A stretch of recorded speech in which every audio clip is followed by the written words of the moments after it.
এইটা হচ্ছে পেঁপে গাছের কারেন্ট অবস্থা।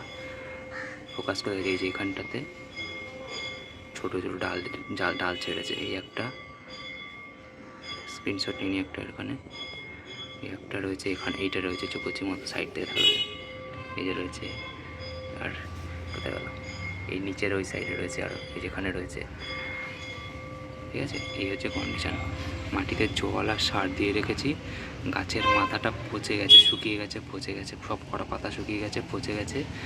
বাট এইখানে নিচ থেকে এই ডালটা যেখানে মচকানো, এই ওপরটা পচে লাল হয়ে গেছে, হলুদ হয়ে গেছে। তার নিচের থেকে এইখানেও রয়েছে, এইখানেও রয়েছে, এই জয়েন্টে রয়েছে, এই জয়েন্টে সব জায়গাতে ডাল যাচ্ছে। গাছটা আসলে ঝাঁকড়া হয়ে যাবে।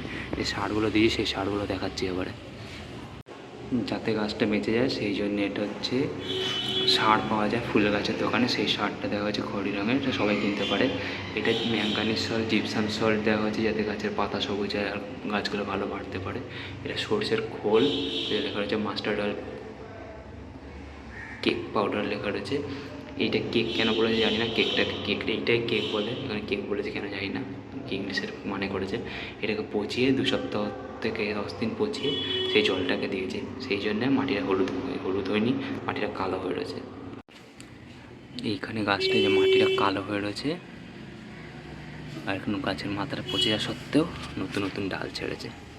আর আরেকটা যে গাছ আছে সেটার অবস্থা দেখাচ্ছি। সেটার আগার দিকটা এখন সবুজ রয়েছে, বাট এই জায়গাটা শুকিয়ে গেছে। এই গাছটা বাঁচবে বলে মনে হচ্ছে। এটাতে সেম সার, এই যে সারটা পড়ে রয়েছে, খড়ি সারটা, ফুল হওয়ার সারটা থাকে সেই সারটা দেওয়ার খড়ি জমে রয়েছে।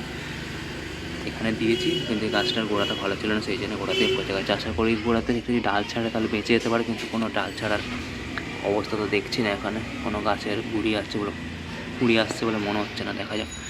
তাহলে 2টো লাগিয়েছিলাম, একটা বেঁচে গেছে, ওইটা মরে গেছে, আর এইটা বেঁচে গেছে। এই যে নতুন নতুন পাতা ছাড়ছে, এই যে নতুন নতুন পাতা ছাড়ছে সাইড থেকে, এই যে মাঝখানে দেখা যাচ্ছে ছাড়ছে। এই হচ্ছে কন্ডিশন গাছের আপাতত। যখন পরে বড় হয়ে যাবে, 4-5টা ডাল একসাথে ছাড়বে, তখন আবার দেখাবো।